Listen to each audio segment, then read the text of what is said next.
Greetings, nerds. Welcome to the Nerd Pow Wow. I'm joined here with Darkwayne, Moriaibane, and myself, Seraph. Welcome, everybody. Have you ever played any of the Deadpool games on the they had the Deadpool on the PlayStation 3? Mm-mm. I can't say I have. No. Oh, it was pretty good. Wolverine was in there. He was great comic relief. It was exactly what you'd expect from Deadpool and Wolverine. Just angry Wolverine and Yep. just Comic Deadpool talking crap. Yep. Oh, it's great. Yeah. Highly I haven't recommend. played a lot of up until Marvel Rivals, which I cannot endorse enough. I love the game. But up until that, I've not been a big fan of superhero-based video games. And I'm a hardcore gamer. I game all the time, but I find that most of the superhero-based video games are a little button mashy for me.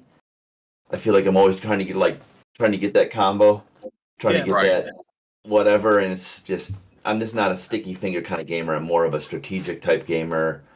Maybe like like Marvel Rivals, there's some hand-eye coordination involved, but it isn't about finding combos and uppercut, right hook. It's just not that type of thing. There've definitely been a lot of beat 'em ups and like side-scrolling, fighters for X-Men. The arcade game being like one of the iconic examples. The Sega game, I did love the 4-person X-Men game you could play at the arcade. Had the 4 people at one time. I spent a lot of quarters in that game. Me too. I miss the arcade. I miss the arcade a lot.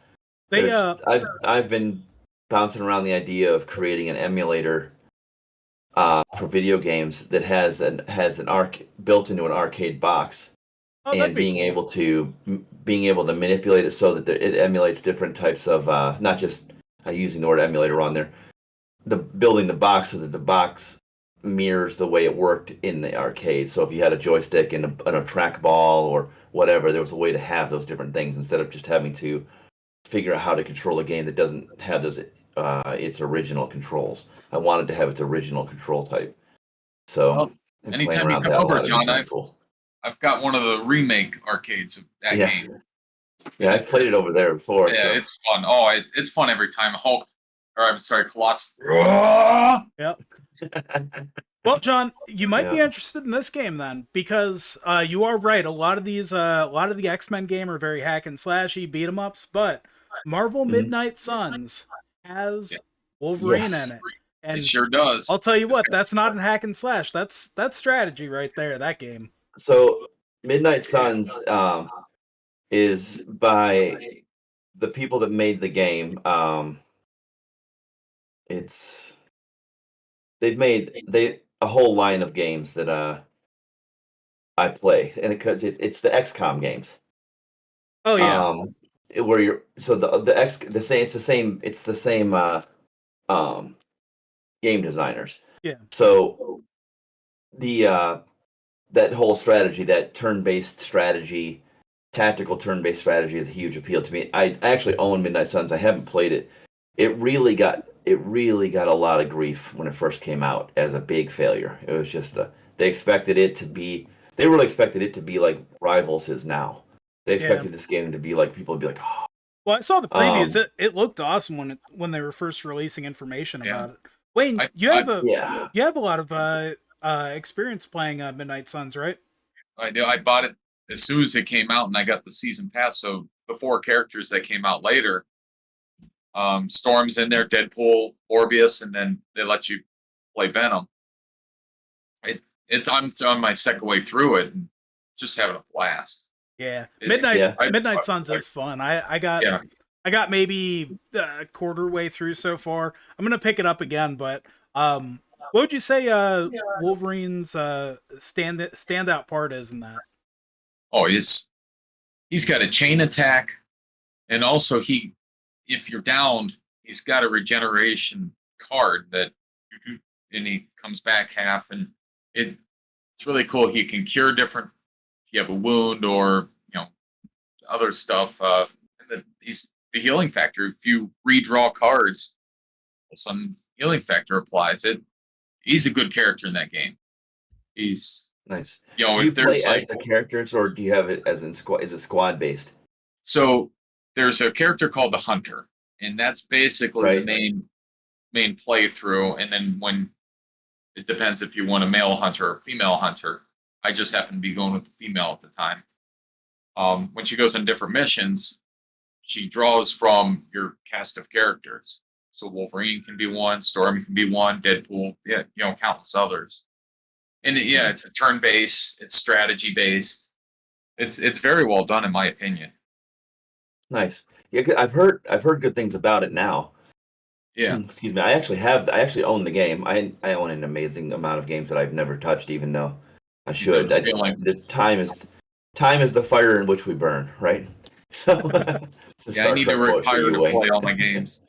Yeah, exactly. But so while we're talking here, I have it installing. It's at 18%.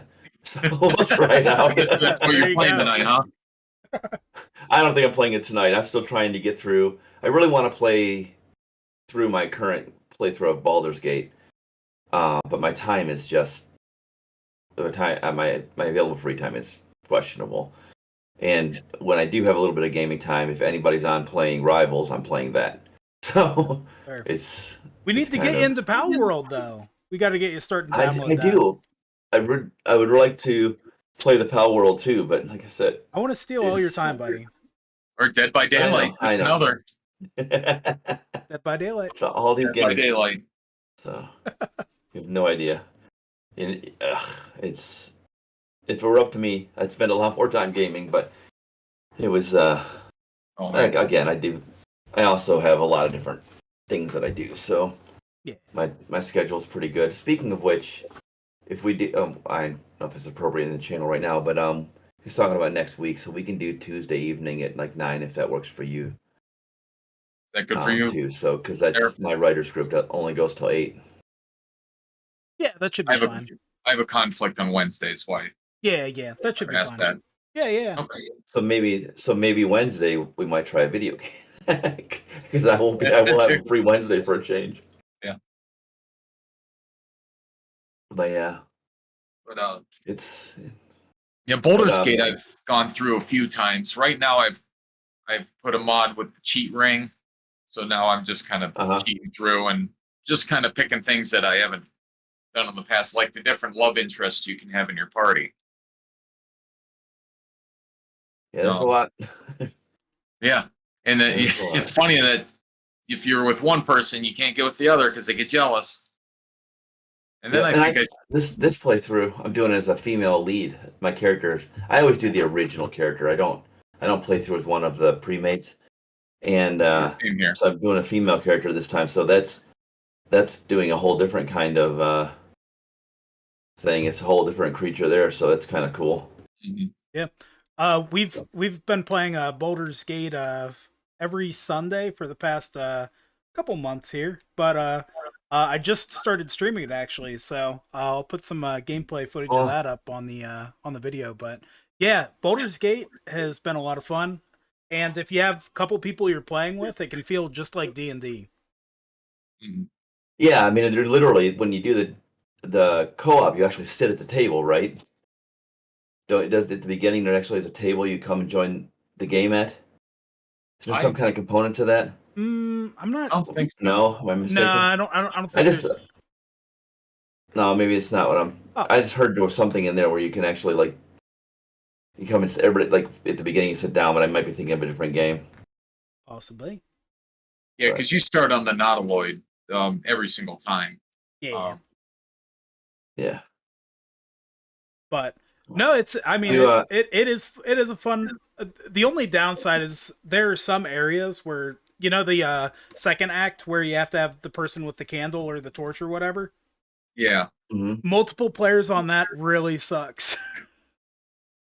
Yeah, you gotta stay with me. Yeah, like anybody who loses focus or sees treasure they want to grab, it's like either we're all doing it or we're not doing it. Yep. We're just going. Yeah, the lantern, the good old lantern. Yep. Yeah, that's a fun game. I was playing it when all you could do was the early access, so you only could get so far. And I played it for a good year as that.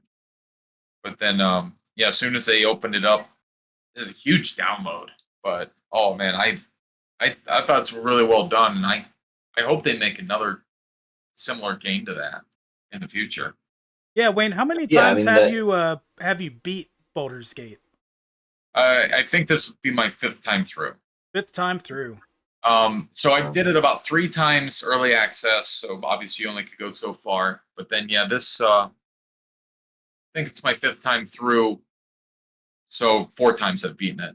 Nice. And I try to do different ways and be the bad guy here, good guy here, kill this person, let that person live. Different ideas. So that's a good thing about that game is you can go down so many different paths, and it leads you down different paths. Yeah. So I love that. I love that about the game. I mean, it's the first game. It's the most wide open game I've ever played. Like I talked to a guy one time, and he's like, I can't play this too hard, and I'm like, what? I mean, it's hard. It does have its moments where it's difficult, but I don't understand that. It's because every time he encountered one of these NPCs that would normally part of your group, he killed them. He was trying to solo the whole game. So he's by himself.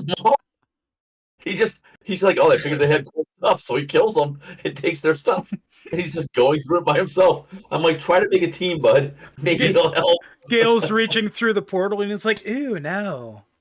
Knocks his hand away. I did that on my own playthrough because I knew what he did. I knew he was going to eat my magic items like nachos. So, yeah, I smacked his hand back in the portal. Get out of here. Well, the one gameplay, the honor mode, you could cut it off. You could just take his hand off. And actually, I carried his hand throughout the game. It was an item in my pack. That's hilarious. That's he's a lot of people really like his character. And the power set is cool. He's a wizard, whatever, But you can make any character in the game wizard. You can make your character. You can even respec one of the other characters as something, whatever you want. Yeah. You can always have a wizard. But I just don't like him. He's got that like smarmy like ugh. And if you're even nice to him a little bit, he falls in love with you. And it's like, good lord, man. Just like he just wants to be accepted. I'm like, aren't you in love with some kind of crazed magic goddess? Go make her a problem. Make her a problem. Get out of my DMs. Get out of my damn magic. Get out of my damn magic. But give me your magic item while you're at it. Right. Like, ugh. One thing you're always asking about random characters, like kind of lesser known characters, Wayne. Or one I thought of, you should look up Wolverine's children, because I don't know if you've ever heard of like Rays. A lot of them are alternate universe characters, but they show up in the 616 one. But Rays is Wolverine and Mystique's son.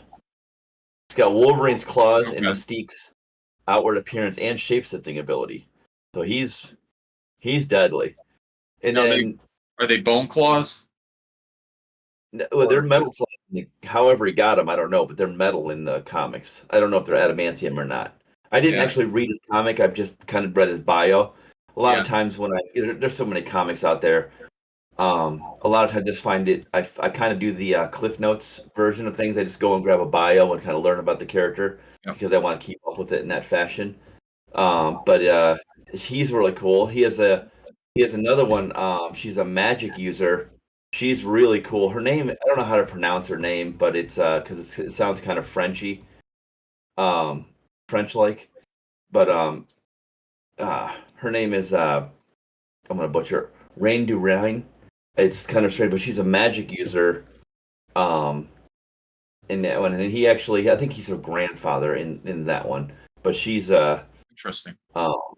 She's like, she's a demon hunting claw-based girl. She's kind of great. There's all kinds of, him and Storm had a kid. There's a what if. So you know what Battle World is in the original Secret Wars, where the Beyonder took all the heroes and made them fight. So the Beyonder grabs Manhattan, pulls it to the Battle World, and has the citizens of Manhattan are just there trying to survive. The inhabitants of Battle World, they had an indigenous people there. They're just trying to survive. And Beyonder is pitting all of the superheroes against all of the villains to see who would win. It's for his own entertainment. And there's a what if that they were stuck on Battle World. They never made it back to Earth. And in that what if, Storm and Wolverine get together and have a child named Torrent. She's kind of cool too. So there's all kinds of like these like offspring things like of Wolverine variations, versions. It's great. I mean, even the old man. If you want to read some hardcore Wolverine storylines, you should read the old man Logan ones because basically the Hulk has gone insane and taken over the Earth, and he's got a constant thing with Wolverine. It's fantastic. They're kind of heavy and a little dark, but it's a good series. Well, sounds like you gave me some homework for next week. Heck yeah. Yeah. I don't mind. What's that? I think I just like the idea of getting with you guys. I am learning more about Wolverine's children, for instance, and I immediately just want to go research it. It's Yeah, just so interesting to me. Yeah. And that's I'm always doing that with comics. Like even when I'm gaming or watching some kind of nerd program or whatever, I've always got something comic related up. It usually comic related. Once in a while, it's a sci-fi or a fantasy related thing, but typically it tends to be comics. And it may be something as simple as just taking a dive on a character. There's just a wealth of knowledge out there on these things, and it's kind of great. Oh yeah. Like diving in. Because I mean, you guys like I can't if you can get a hold of comics, you should read the Age of Apocalypse comics, the original run of the Age of Apocalypse. Because if you like Wolverine's character in there, so they had comic lines. There was Wolverine and Jean Grey had their own comic book. There was like a mini series. There was like 5 or 6 or however many mini series. There was Colossus and Shadowcat. So there were just multiple comic lines. There was X-Man, which was Nathan Summers, which was the a different version of Cable kind of thing. Yeah.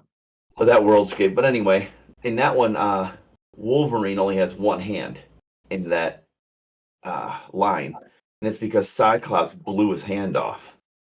But Cyclops is literally a Cyclops in this one. He has like the skater do. He has his hair in his face. But when they dramatically, of course, reveal his face, he has 3 claw marks across his face through the one eye. So he only has one eye now. So him and Wolverine had bought, and he blew Wolverine's hand off in the comic. So it was kind of eye. That's pretty sick. Yeah. So and Wolverine, it's pretty cool to see. So you're talking about the rival, like the love triangle with Jean and Scott and Logan. There, to see it reach a conclusion like that, an alternate reality conclusion where they're actually. Now it actually had nothing to do with Jean because Cyclops worked for the bad guys he was kind of a double agent. He was really a good guy, but he was never involved with Jean, so it didn't have to do with the rivalry, but it still had the Colossus Wolverine tension created in a different way, or Wolverine Cyclops tension. But yeah, it was good. It was speaking of Cyclops, something just popped on my Google. My phone's really listening to me when I'm talking about comics, but there's something I need to research. Is Gambit and Cyclops are brothers?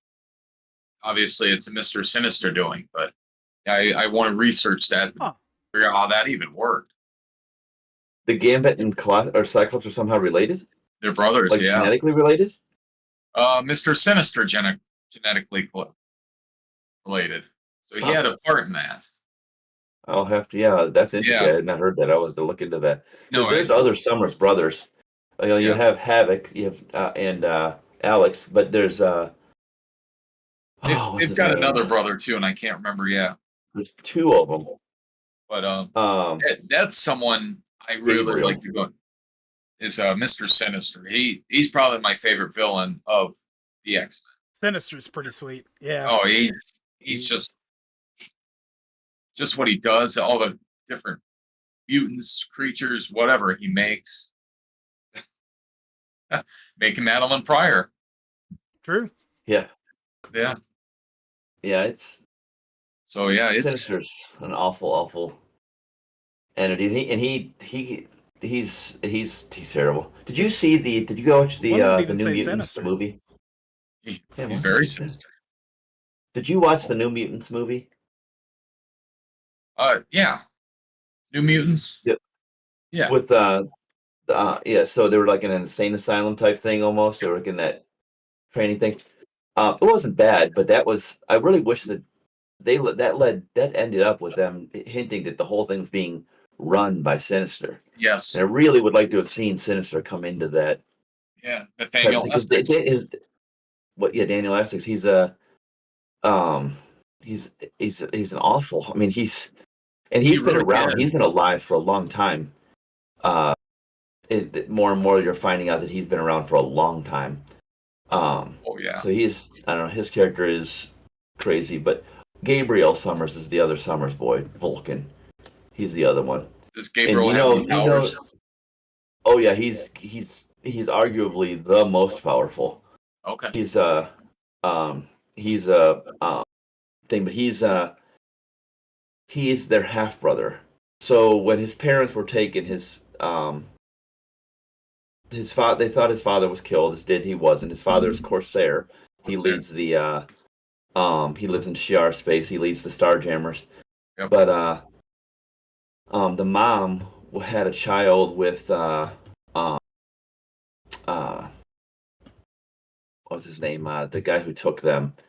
He was the guy running the Shi'ar at the time. I cannot think of his dang name. But there was a what the heck was his name? That's the thing of over a course of time when we progress this channel, we can have people help us out in little pauses like this. Yep. Like, hey, but anyway, but you should look him up. It's Gabriel Summers, Vulcan. Take a look at him. He's an interesting character. Because that was the third brother. And in Corsair, you want to know how fun reads of comics? Any of the Starjammer comics? Fantastic. Yep. Reading with that. I love the Starjammer comics. They were fantastic. That's the even thing with outer space Shi'ar. I really enjoy that. I was hoping when the movies made the Dark Phoenix movies, I was hoping they were going to have the Shi'ar in it. Obviously, they did not, but I was hoping for it. I'm wondering how they're gonna. I hope they do the Shi'ar right. It'd be really easy to do them wrong. I thought the animated series did them just fine. Mm-hmm. Absolutely. Yeah, they did a nice job with them. Even in X-Men '97, they brought them back. Yeah, I thought they did a nice job with them. Yeah. Gabriel. So Scott and Alex's mom was pregnant with Gabriel when they got kidnapped. So she had the baby in Shi'ar space. That's how it worked. So he's their full brother, and it's interesting to see him do his energy manipulation because that's another part of like Havoc and Cyclops can't hurt each other. You know that, right? Yep. They could blast each other all day. Yeah. And their powers just negate upon each other. They actually, I think they actually like making each other a little more powerful, doing it. No matter how much they boost each other, they don't hurt each other, which is kind of cool. Yeah. But and Cyclops is another one I like to talk about sometimes with his abilities, because his eye beams are often represented almost like lasers, and that's inaccurate too. They're like a force blast, concussive. So I'd like to see that. Yeah. Because that way, I mean, you can put out fires with them. Yeah, it's force. Yeah. So it's interesting. That's why, especially the animated series, is when he'd go up against the Sentinels. For the most part, it was pretty accurate. But then there's other times where he would shoot up a Sentinel and it just bounce off of them. Right. Yeah, it's different. So, every author has a different, or writer has a different rendition of the powers. But it's all about the story too. Yeah. Because sometimes Gambit, for instance, can knock down a Sentinel with his playing cards, and other times it just bounces off him, does nothing. It's all about continuing the story. We talked about Shadowcat earlier. We can't just have Shadowcat putting every Sentinel on the ground. There's no story behind that. Yeah. So. Yeah, it's just bye, Felicia. That's Black a set. Manta. Nimrod. Nimrod's fun story. Yeah, Nimrod's. There have been entire universes created with X-Men trying to prevent the creation or birth of Nimrod. Yeah. And so that's literally entire realities. So that's Nimrod's a potent thing. He doesn't get the play that I feel like he should. Like most people, I mean, maybe it's because his name's Nimrod, but I feel like that's a poor choice of a name. But yeah, he's a force to be reckoned with. He's been a strong. He's been every bit as He's had as much impact on the X-Men side of the Marvel universe as Ultron has on the Avengers. Like he's that impactful, but he just doesn't get the credit or play. So it's kind of that's kind of crazy. Yeah, but I just can't think of somebody being a badass and being named Nimrod though too. That's unfortunate. And that goes so far. They can't, unfortunate. as powerful he really is, doesn't make for a good story if he's that if he really is that powerful, because he just would kill everybody in a single swipe. Right. Yeah. I think Storm freezing Omega Red, freezing Nimrod kind of is a bailout for some of the writers. Like, all right, how do we actually stop this unstoppable light? We'll freeze him. Yeah. I mean, if they're going to have anybody do it, why not Storm, right? Yeah, exactly. And just like X-Men 97 with the little snippet of the Phoenix, like, that was kind of unnecessary. She was there for about a minute at most, and it didn't really explain, in my opinion, but yeah, it's still fun for the story. True. Yeah. You like your homework stuff when if you want to go down a real rabbit hole, look up the White Room in Marvel. Okay. It's a space outside of all realities, and it's actually where anyone who has ever had anything to do with the Phoenix Force exists. Okay, the White Room. So like so it really it has everything to do with the Phoenix Force and everything. It's really interesting. It's really kind of a cool thing. It's something they've had. It's very recent. It's something within the last 10 years or so, 5-10 years that they've kind of brought into it to better explain the Phoenix Force and how it fits into the cosmos. Because there's all these, you have all these cosmic entities, and sometimes it's hard to see how one interacts or filters in with the others. Because as much as it obviously happened in the MCU, even in the comics, the X-Men mutant side and the Avenger side tend to diverge a lot. They come back around eventually, and they'll cross over and everything else, but then they kind of go back off into their. You have some characters that appear in both with some frequency, but for the most part, your enemies and your galactic entities, etc., are like take the Shi'ar. You never have the Avengers. I've never seen the Avengers interact with a Shi'ar. No. Even the what is it, the Royal Guard with Gladiator and the Shi'ar Royal Guard. They have an entire, a large group. There's 20 or so characters that are all extremely powerful, and the X-Men are the only ones I've ever seen really interact with them. Even Gladiator is every bit as powerful as like Superman. The only way to defeat Gladiator is to make him doubt himself. I swear to God, that's the you have to make him question himself. That's the way you get Gladiator weakened, is by making him doubt himself, which is hilarious. But that's just one weakness, is to poke him in his hurt his feel goods. Like make him feel self-conscious about himself. Yeah, like exactly. Like that's almost as bad as making him say his name backwards. Like, come on. But yeah, it's. Yeah, no, it seems like with Marvel, a lot of the times it's a lot of the good guys seem to be their brother's keeper. So like the superheroes for the X-Men and all that. Usually it's mutants. Keep an eye on mutants, right? Yeah. So yeah, I guess some of that kind of explains why they diverge into their little niches and whatnot.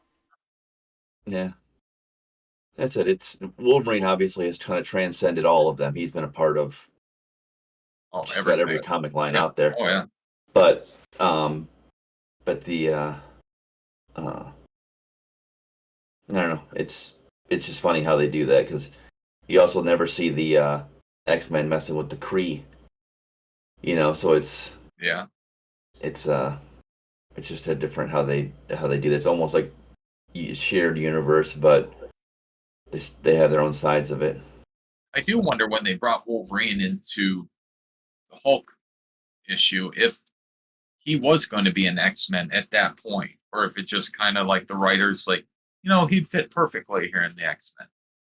I could be wrong, but I think he got really good reception from the Hulk, and that's why he went into the they put him in the X-Men. But So I do wonder if he could have been just a character that, who's this Wolverine guy, and just didn't work, but then he did. yeah, I mean it is a pretty simple concept too, for the basic. It really is. It's such a simple character. Like we need somebody for the Hulk to fight. Let's make small durable guy. Healing factor and claws. Yep. Yeah, because he was in those few Hulk episode or issues when he was appeared there, but his next appearances were X-Men. Right. So he didn't have a time in the comics outside of it. So he went from Hulk to X-Men. How they, I don't think he was originally created for that. I think they probably were looking for a home for him. Like, this character's great. Where can we put him? Or the idea of Professor X bringing in another feral mutant. A mutant that's lost his way, mutants that's lost his memories. Let's bring him in. So I do wonder what their intention with Wolverine was when they actually brought him in. Like, were they going to further? It's kind of interesting to find out what they did want to do with him until he took off and X-Men would probably be the perfect fit for him. Yeah. Because you know how his X-Men came about, right? Are you saying that? What were you saying, John? Well, it's like, okay, this guy has a healing factor. He's got all these positive things. What franchise can we put him in? You know what? X-Men. He could be a mutant. Fine, we'll stick him in there. There you go. How do we explain the adamantium clause? You know what? We're not going to have it be a mutation. We're just going to make a super deep, convoluted plot about Weapon X. I'm glad they did it too. I am too. Because I want to go through and read those Hulk comics again, because I wonder if they brought up the term mutant in one of those comics, because I don't remember if they did or not. It's been so long since I read them. Yeah. It's just the idea of Wolverine having his adamantium ripped out, making a deal with Apocalypse to be, death. I'll put your adamantium back in. You be my death. That's a part I know about, but I don't know how it all entailed. I've never read the comics pertaining to that. That's on my homework plate too. Yeah, and there's a long time in between those two things. He spends a long time without his things, because without his adamantium, his mutation advances. He becomes more feral and bestial. He becomes a whole different kind of look and vibe. He starts losing intelligence, all kinds of things. So the desperation for it, I think, was built up a little bit more, because without it, he was becoming an animal, and he didn't want to be that. So there's a lot of that's one thing I wish they would do better in they butchered in the movies, was Apocalypse too. Because Apocalypse he's literally altered the course of.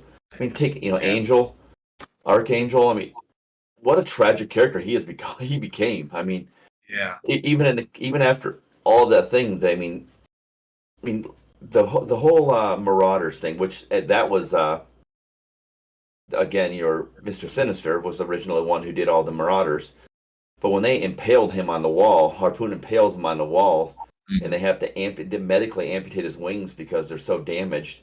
I mean, that was they did it really good in the comic. You're literally crippling this beautiful creature. You know what I mean? Angel's he's godlike in appearance. He's got these beautiful white wings, and you impale him to the wall and have to have his wings amputated. I mean, that's pretty rough.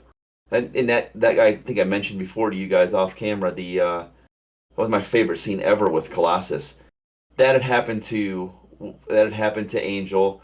Um, there was another Morlock called Riptide who spun really fast. And he'd throw pikes and stars and stuff and impale people, and he'd hurt Kitty and a couple other people. Everybody's injured. I mean, these things, and they're slaughtering the Morlocks, which are Morlocks are like thrown away mutants, like mutants with disfiguring things where they lived like underground in the sewers. They were this like cast outs of society, both mutant and human. And the Morlocks were purging them. They were just going down there and mowing them down. It was pretty horrible. But Colossus loses it, and he just walks right into Riptide, throwing all these things at him, and grabs him by the throat and snaps his neck. And his face is all black in the comics, and he tells, I mean, that's a great. He's just holding him. He's looking over for where Harpoon is. It was the guy who got Angel and stuff. He said, "Harpoon, make peace with your gods, little man, because you're next." I mean, he's just that's the darkest I've ever seen Colossus, and it was just like you're like, you've made a mistake because you made the big metal man angry. don't make the big metal man angry. But he was. I'm sorry. Back up. Yeah, and I think one of the comics right then, I think it was Storm, one of the other characters. I think it might have just been a thought bubble rather than saying it was that she sees it happen and she thinks she's like Peter was made for gentler things. Like he shouldn't be here. It was like this like ruined something innocent in him. It was a great scene. It meant a lot more. Like again, I'm always about to care what's going on behind the characters. I'm not there for the cool fight. I'm there for like the whole dynamic. And the cool fight's great. Don't get me wrong, but the dynamic and how this affects the characters. It was a crazy moment. Crazy moment. Like sometimes those times in comic books actually like give me like a real life moment. Like I have like oof. It's not just like oof. It's all Optimus Prime dying all over again. I can't have that. I think my most recent experience with that has been I've been watching the anime Berserk, and there's a moment where they truly find the perfect way to make you hate a character so much that you physically feel enraged. You are so upset by it. So yeah, I totally get that. Just getting drawn in by the characters and the emotions it brings up. Good stuff. Yeah. Did you ever watch the movie Rob Roy? No. It's got Liam Neeson in it. It's a period piece, medieval, blah blah blah. Liam Neeson is the good guy.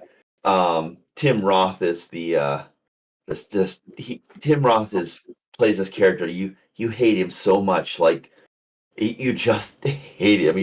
You loathe him. He does such a good job. And there's a scene in there where he gets cleaved just about in half, and literally, like the joy and exultation that I felt was like, I mean, like I was like, yes, like, we did it in real life. I'm like, oh, cleave that guy. Oh, but it's just funny. I love when you've done a character right when you can invoke that kind of emotion. Oh yeah. Yeah, when the actor's getting death threats, that means that they did a good job with that character. Right. It's good. Oh my gosh. All right, guys. Well, I think we should wrap this up. Yeah. Probably. I was thinking the same. Be about time. So.